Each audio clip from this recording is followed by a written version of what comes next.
Este programa es presentado por Holt para que usted disfrute de un baño saludable, sin irritaciones en la piel, ojos y vías respiratorias. Holt. No más cloro en su piscina.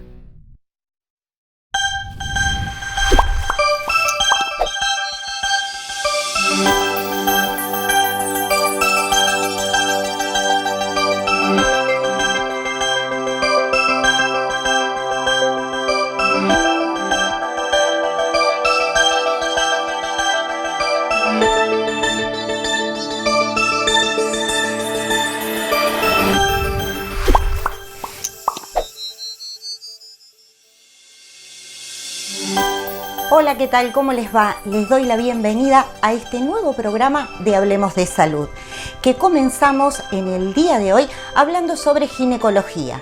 Nos informamos sobre los síntomas, las causas y las alternativas de tratamiento de los miomas uterinos con el doctor Jesús Molles.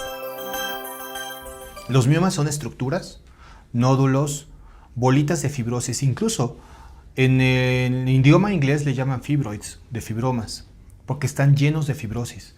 Son alternativas, son estructuras que están fibrosas dentro del útero, como estas que están aquí. Y los síntomas dependen de dónde estén localizados. Mientras más está dentro del útero, la presencia del mioma normalmente causa más problemas. Las causas, hay muchas teorías que definen cuáles son las causas. Sin embargo, lo más importante son los síntomas que presenta. La mayoría de las pacientes pueden llegar a tener 3 tipos de síntomas o 3 tipos de problemas asociados a los miomas. El primero es sangrado. El segundo son problemas de fertilidad. Y el tercero, efecto de masa ocupativa. ¿Esto qué significa? 1. Son pacientes que tienen menstruaciones extremadamente abundantes o incluso nunca dejan de sangrar. En segundo, los problemas de fertilidad. Aquellos miomas que están localizados en el centro del útero normalmente pueden interferir para que la paciente pueda llegar a tener un embarazo satisfactorio. Incluso pueden llegar a no embarazarse. Y por último, el efecto de masa ocupativa. ¿Con esto a qué se refiere? Dependiendo de dónde esté localizado puede estorbar. Ya sea que puede estorbar para orinar, para evacuar, para tener relaciones sexuales. Lo importante que tenemos hoy en día es que no todos los miomas generan este tipo de síntomas. Hay miomas que son asintomáticos, que no generan síntomas. Incluso, la mayoría de las pacientes que tienen este problema no saben que lo tienen. Hay estudios que indican que hasta el 55% de las pacientes pueden llegar a tener este tipo de problemas y muchas no se dan cuenta. Cuando dan problemas, sí, y solo sí cuando dan problemas, es importante dar un tratamiento. Hasta hace algunos años teníamos la alternativa de quitar el mioma mediante una cirugía, o bien quitar el útero completo.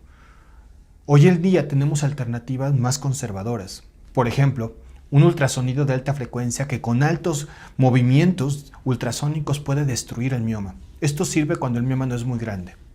Otra alternativa es lo que le llamamos la embolización de las arterias. ¿Esto qué significa? Es taparle la arteria al mioma para que éste se reduzca de tamaño. Tenemos la alternativa de dar un tratamiento especial, el cual puede ayudar a reducir el tamaño del mioma.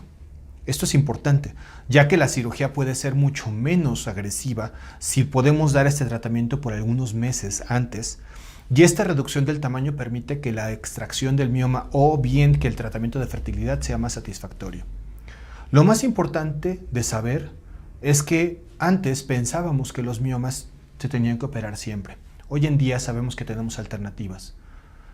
¿Qué es lo más importante que tenemos que considerar? Que la paciente debe tener una calidad de vida. Y si la paciente tiene una buena calidad de vida, no necesariamente tenemos que operarla. Podemos vigilarla durante algún tiempo y ver que no tenga síntomas que le encarezcan o que empeoren su calidad de vida. Presentó Casmu. Elegí lo mejor para vos y los tuyos. Casmu. Estamos para cuidarte. Y en este espacio de reproducción asistida nos informamos sobre la donación de gametos con el doctor Juan Rodríguez Bussi. Ustedes saben que la mujer nace con un número determinado de óvulos que durante toda la vida fértil los va gastando. Cuando llega a los 40 años tiene pocos y no son de buena calidad. Y en algunos casos tenemos que, usar óvulos donados. En el caso del varón es mucho más fácil. hay un banco de semen, se retira del banco la muestra de semen y obviamente que es muy fácil. En el caso de la mujer, la obtención de los óvulos es muy complicada. Requiere una técnica de alta tecnología, usamos anestesia general, un laboratorio de embriología armado con un equipo interdisciplinario, una preparación de la inducción de la ovulación para recuperar muchos óvulos. Eso lleva mucho tiempo, pero se obtienen muy buenas posibilidades de éxito. Una señora que no tiene óvulos o que los óvulos son de mala calidad, en otro programa hablamos de lo que es la hormona antimülleriana. Si la hormona antimülleriana está muy baja, o sea que su reserva ovárica está baja, nosotros usamos donantes jóvenes que lo que hacemos es sincronizarla con la pareja que va a ser de receptora de óvulos.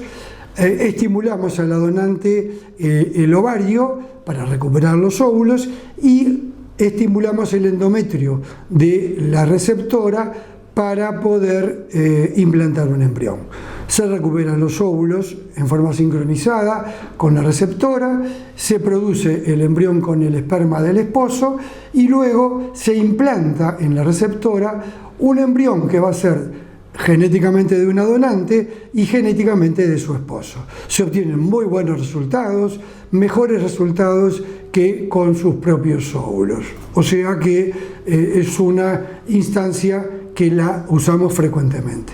Con respecto al varón, el varón frecuentemente la calidad de los espermas a veces no es tan bueno como uno quisiera y se puede usar el banco de semen, pero en forma usando lo que es la baja complejidad, usando una inseminación, que es estimular el ovario de la mujer muy poco, seguido por ecografía, y en determinado momento vamos a colocar el semen del el semen del donante, y eso se llama inseminación de donante. También vamos a obtener un niño que genéticamente es de la esposa y genéticamente de un donante, y el papá va a ser un papá biológico, como en el caso de la mujer, cuando no se usan sus propios óvulos, son mamá biológicas y no genéticas. Muchas gracias, hasta la próxima oportunidad.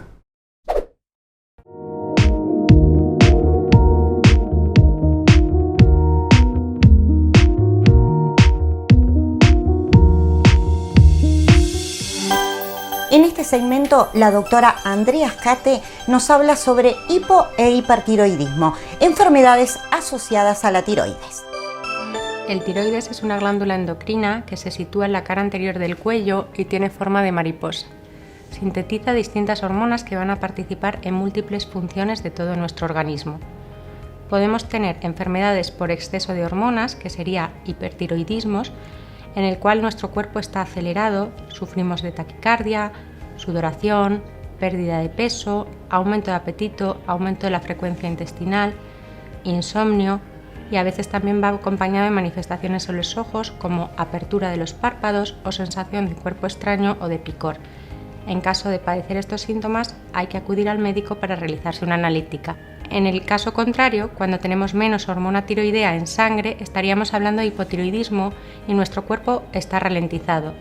Tendemos al sueño, a engordar 3 o 4 kilos, la piel seca, uñas quebradizas, estreñimiento. También otras enfermedades pueden producir estos síntomas, pero en caso de padecerlos conviene acudir al médico para realizarse analíticas. Este programa es presentado por Holt, para que usted disfrute de un baño saludable, sin irritaciones en la piel, ojos y vías respiratorias. Holt, no más cloro en su piscina. Y en respuesta a sus interrogantes, la doctora Jacqueline Morales se refiere a las patologías de rodilla y a la aplicación de la medicina regenerativa. En SEMER nosotros recomendamos la medicina regenerativa en rodilla y especialmente este tipo de patología en articulación de rodilla, porque es una patología muy frecuente que produce mucha dificultad y mucha disfuncionalidad en el paciente, ausentismo laboral, dolor, impotencia funcional. Con la medicina regenerativa en nuestro instituto logramos recuperar el cartílago y evitar de esa manera el dolor, volver al paciente a su vida normal y quizás evitar una prótesis. Bueno, los elementos a tener en cuenta en una patología de rodilla en forma general y absoluta es el sobrepeso. Recordemos, y siempre lo recalco eso, 1 kilo que nosotros adelgacemos son 7 kilos menos para la rodilla, y el factor genético. Es decir, si nosotros tenemos un paciente que hoy nos consulta con 50 años y una patología degenerativa muy importante en rodilla, con mucho sufrimiento articular, vamos a tratar de que ese hijo de esa persona, que va a tener en torno de los 30 años, hacemos un escaneo precoz y ahí vamos a tener esa gratificación de que ese paciente, cuando tenga la edad de su papá, no tenga ese sufrimiento. Entonces, lo que apuntamos en la clínica SEMER es no solamente tratar el paciente en el agudo, en el dolor, en la imposibilidad funcional, en todo el trastorno que le implica al paciente la patología de la rodilla, sino simplemente tratar de prevenir los daños articulares que se traen de herencia.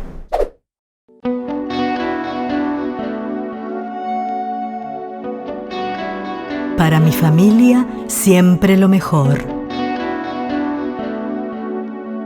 Hold. No más cloro en su piscina.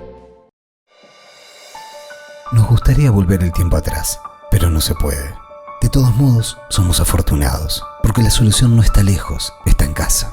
Afortunados porque esto se cura con tiempo y paciencia, contando cuentos y desempolvando viejos recuerdos llenos de vivencias. Tenemos todo para ganar, todo. Vos ves qué haces. Quédate en casa, dale. Círculo Láser se queda en casa también, para volver a vernos apenas todo esto pase. Atendemos únicamente urgencias y emergencia.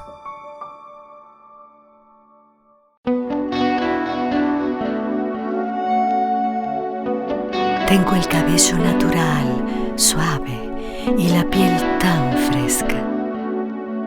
Hold. No más cloro en su piscina. Presenta Casmu. Elegí lo mejor para vos y los tuyos. Casmu, estamos para cuidarte. El EPOC es una enfermedad crónica inflamatoria que obstruye el flujo de aire desde los pulmones. Y sobre este tema nos informamos con el doctor Arturo Gómez. Es una enfermedad que afecta principalmente las vías aéreas, que estos son los tubos que llevan el aire a los alvéolos. Y esta se caracteriza principalmente por obstrucción. Eso quiere decir que se disminuye el tamaño del tubo mediante el cual se lleva el aire, que eso es lo que se llama enfermedad pulmonar obstructiva crónica. Y la enfermedad pulmonar obstructiva crónica pueden ser secundarias 2 causas. Una es la que se llama bronquitis crónica, obstrucción de la vía aérea y que produce mucha tos, mucho moco, o bien puede ser secundaria enfisema pulmonar, que son las preguntas que me hacen con mayor frecuencia. De decir, doctor, tengo enfisema pulmonar, tengo EPOC, sí o no. Sí tienen EPOC, sí tienen enfermedad pulmonar obstructiva crónica. Doctor, toso mucho, no puedo respirar bien. Tengo EPOC, sí tiene EPOC. Tanto el enfisema pulmonar como la bronquitis crónica se clasifican dentro de la enfermedad pulmonar obstructiva crónica, que normalmente se llama EPOC. Los irritantes más comunes, que lo vemos con mucha frecuencia, es la exposición al tabaco. Hay que acordarnos que cada vez que nosotros fumamos o cada vez que inhalamos el producto de la combustión de un cigarrillo, aparte de que estamos inhalando un aire muy caliente que irrita la vía aérea, tiene muchas partículas que estas van haciendo que produzca inflamación de la vía aérea y va a hacer que el tamaño del bronquio disminuya. Otra causa que está en mucha discusión es si la contaminación ambiental también produce obstrucción de la vía aérea y también produce EPOC. Yo creo que la contaminación ambiental en gente que vive siempre en países o ciudades muy contaminadas sí se caracteriza por producir enfermedad pulmonar obstructiva crónica. El tabaco y la contaminación son las causas más comunes para producir enfermedad obstructiva crónica, así como la exposición a humo. El humo de leña también es una causa frecuente que produce EPOC, tanto de la variedad de enfisema pulmonar como de bronquitis crónica. Hay pacientes o hay gente que son fumadores, ya sea con o sin ejercicio, empiezan a caminar 1 cuadra, 2 cuadras y estos sienten que tienen menos capacidad para hacer ejercicio o les falta el aire. Ese tipo de pacientes que tengan estos o familiares que tengan falta de aire al caminar deben de tomar en cuenta que puede tener enfermedad pulmonar obstructiva crónica. Ya las causas más avanzadas, pues eso ya es un paciente que no puede ir al baño porque le falta el aire, no se puede rasurar porque le falta el aire. La manifestación principal es falta de aire. Si ustedes no reciben tratamiento médico, lo que va a pasar es que cada vez les falte más el aire hasta que estén completamente incapacitados. ¿A qué me refiero con estar incapacitados? En que vienen al consultorio en silla de ruedas porque no pueden respirar. Es más, no se pueden levantar de la silla de ruedas porque les falta el aire. Otra de las cosas que se ve cuando no se tratan es que pueden tener chiflidos en el pecho. Son silbidos, se llaman sibilancias, como si fuera asma, pero esto es secundario a una enfermedad pulmonar obstructiva crónica. El tratamiento básicamente lo podemos dividir en dos. En dar medicamentos que abran los bronquios, que son broncodilatadores. Los broncodilatadores pueden ser de larga duración, que dure 4 horas el medicamento o el efecto del medicamento, o pueden ser medicamentos que duren 12 horas el efecto del broncodilatador. En ciertas ocasiones podemos manejar esteroides, casi siempre manejamos esteroides de vía inhalada, los esteroides por vía oral casi no los utilizamos. Si ustedes usan el tratamiento médico, la sobrevida y la calidad de vida va a ser mucho mejor que si ustedes no usan un tratamiento médico dirigido a dilatar los bronquios. Si no usan ningún tratamiento médico, la falta de aire va a ser mayor. También utilizamos oxígeno de una manera intermitente o continua, depende si no se hace el diagnóstico temprano de la enfermedad pulmonar obstructiva crónica. Hold.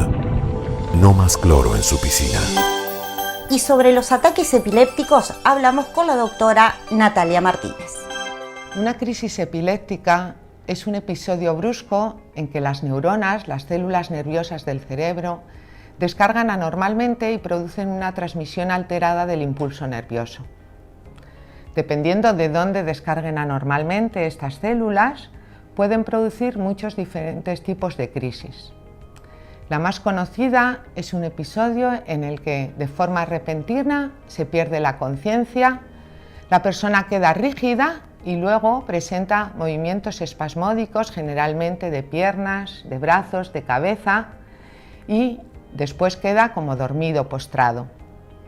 Pero hay otros diferentes tipos de crisis en que la persona puede presentar solo una parada de actividad de lo que estuviera realizando, o presentar pequeños parpadeos, presentar movimientos involuntarios o marcha automática sin ningún objetivo determinado, presentar movimientos de la boca como si masticara.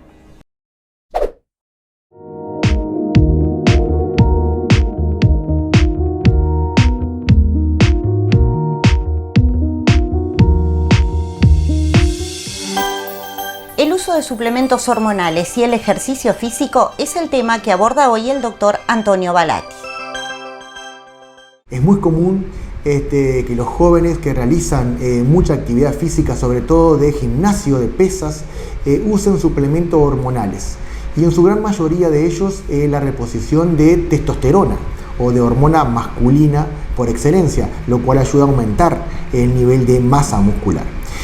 Eso ha traído varias complicaciones y nos han llegado a la clínica numerosos pacientes con alteraciones a nivel de los testículos, porque el uso prolongado de anabólicos o sobre todo testosterona puede llevar a un bloqueo del estímulo de la glándula hipófisis a nivel de los testículos, porque ella estaría sensando que los niveles de testosterona están altos, entonces el estímulo a nivel gonadal para que se produzca testosterona se corta, y después con los años, como en todo lo que sucede en el cuerpo humano, lo que no se usa generalmente se atrofia, puede surgir, y hemos visto atrofia testicular de magnitud variable, pero muchas veces muy importante, que llevan a cuando no tengamos el aporte externo de testosterona, los testículos no sean capaces de volver a su función de secreción de la misma. Entonces es importante que se concurra al médico, que haga un control de los niveles de los suplementos que se están tomando y sobre todo que el médico esté en conocimiento de qué es lo que puede afectar. Pero nunca es recomendable usar estos suplementos desde el punto de vista sexual de forma ininterrumpida. ¿Y qué es lo que puede empezar a notar esa persona? Sobre todo trastornos en el deseo, baja del interés por la actividad sexual. Es uno de los primeros síntomas cuando los niveles de testosterona en este tipo de pacientes comienza a tener alguna alteración. Después las erecciones espontáneas, que es un mecanismo normal que tenemos los hombres, que en un periodo del sueño en la madrugada que no nos damos cuenta y sobre todo en la mañana existen unos segundos o minutos a veces de erecciones espontáneas para la autooxigenación de los cuerpos cavernosos. Eso comienza también a descender o a desaparecer.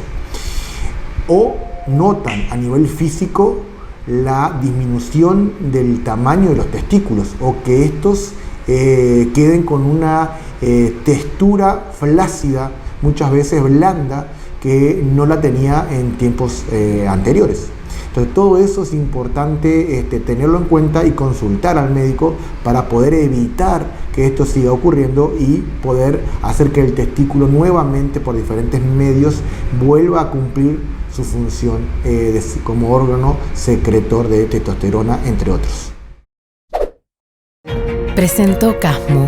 Elegí lo mejor para vos y los tuyos. Casmu, estamos para cuidarte.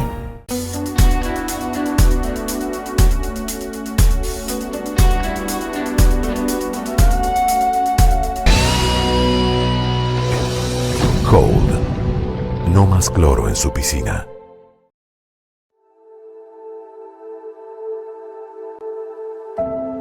El mundo de los cuentos es mucho más lindo del que vivimos.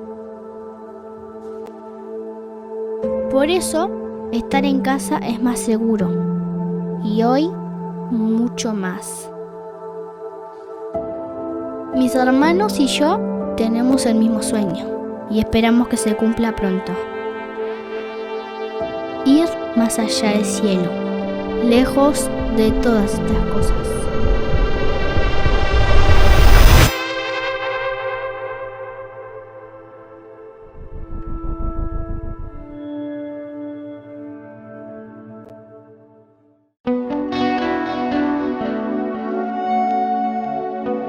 Tengo el cabello natural, suave y la piel tan fresca. Hold. No más cloro en su piscina. Presenta Casmu. Elegí lo mejor para vos y los tuyos. Casmu, estamos para cuidarte. El doctor Víctor Navarro nos dice qué hacer y cómo abordar el tema con una persona que manifiesta un intento de suicidio. La primera idea, muy importante. Intentemos no culpabilizar al paciente. Es decir, esto que se hace con frecuencia de decirle al paciente, pero ¿cómo nos vas a hacer esto? Pero si esto es bonito, si la familia no sé qué, no suele ser demasiado útil. ¿Por qué? Pues esencialmente porque el paciente ya es consciente de que no es lógico, no es racional ese pensamiento que tiene. Es totalmente consciente de que meses atrás, años atrás, a él le parecería absurda esta idea. Y otra cosa es que ahora le viene ese pensamiento con una gran intensidad. Le viene ese pensamiento igual que le viene el no tener apetito. Es decir, es un síntoma más de enfermedad.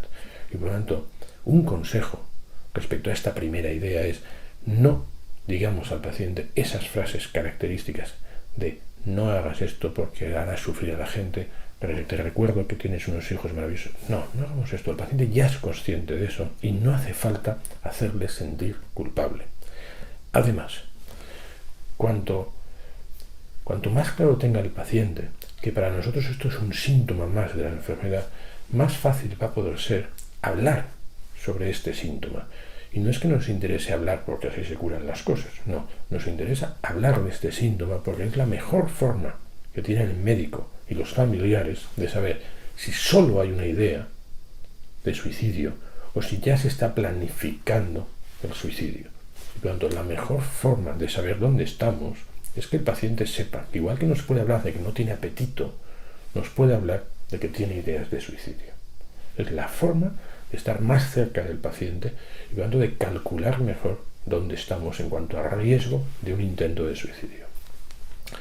El otro punto muy importante, esa idea de que quien habla de suicidarse lo que quiere es llamar la atención y que quien habla de suicidarse no se suicida, no es del todo correcta.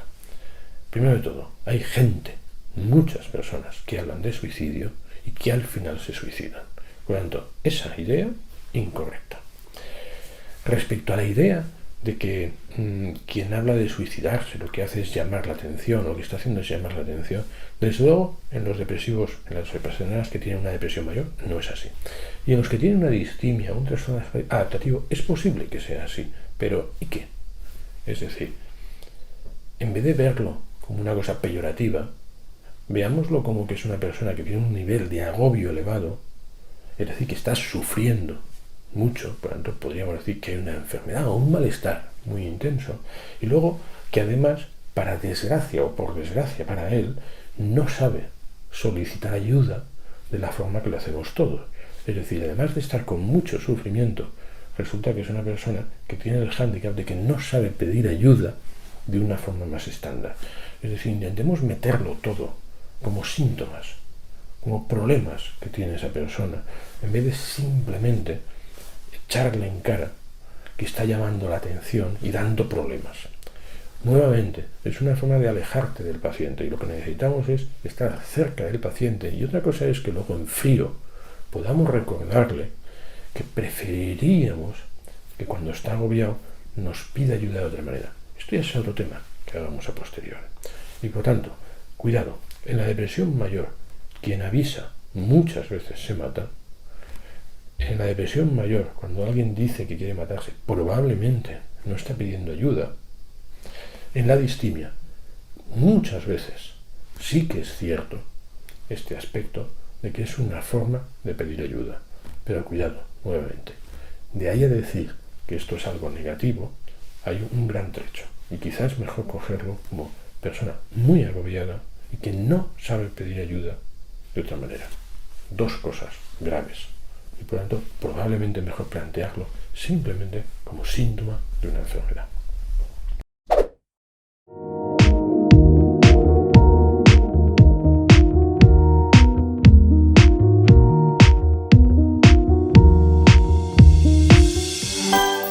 El doctor José Luis López se refiere a los tipos de la hiperhidrosis o sudoración excesiva. La sudoración excesiva o hiperhidrosis es una condición médica. Es una condición médica que afecta entre el 1 y el 4% de la población. Básicamente distinguimos dos tipos de exceso de sudoración. Cuando es secundario a una enfermedad general, por ejemplo, después de teniendo una diabetes, un hipertiroidismo, ciertas enfermedades malignas, pues tenemos una hiperhidrosis secundaria. Y la que es más frecuente es la hiperhidrosis primaria, que es el exceso de sudoración sin existir una causa secundaria, una enfermedad asociada. Esto es lo que padecen cerca del 1 al 4% de la población general y afecta más a personas jóvenes, ya desde pequeños, desde la adolescencia o incluso antes en la infancia, empiezan a presentar este síntoma, este problema de exceso de sudoración. ¿Por dónde sudan más? Normalmente sudan más en las manos, en las axilas, en las plantas de los pies, pero también puede ocurrir en la cara, en el cuero cabelludo. Esas son las localizaciones más importantes. Muchas veces estas personas que sudan en exceso, que tienen una hiperhidrosis primaria, no son conscientes de que es una enfermedad o que es una alteración, una patología, y no son conscientes de que tienen solución para la misma. Les afecta y les afecta muchas veces en su vida diaria, en sus relaciones, en su actividad laboral, en su relación con los demás. Se ha visto que les disminuye la confianza que tienen en ellos en más del 50%. En algunos casos pueden tener problemas de ansiedad o de depresión. Por tanto, es importante poner un tratamiento a esta patología, a esta condición de exceso de sudoración. Además, se puede asociar en algunas zonas, como en las axilas, en las plantas de los pies, de una infección secundaria por bacterias o bien por hongos. El exceso de sudoración macera la piel y es un caldo de cultivo para que aniden y crezcan ahí bacterias y hongos. Y también para que se irrite esas zonas de la piel y puedan aparecer eczemas irritativos. Todo ello es solucionable con un tratamiento adecuado.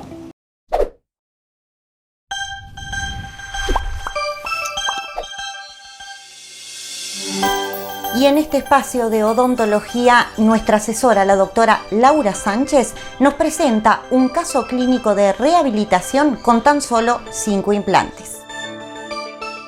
Es un paciente que se déntulo que no tiene piezas en el maxilar superior y únicamente con la colocación de 5 implantes logró rehabilitarse, volver a tener nuevamente la función y la estética, sobre todo la parte de función, ya que él tenía antiguamente un aparato removible que le ocasionaba no poder comer bien, no poder degustar los alimentos por el paladar plástico y sobre todo ese movimiento, ese pivoteo constante le estaba incomodando inclusive a nivel social.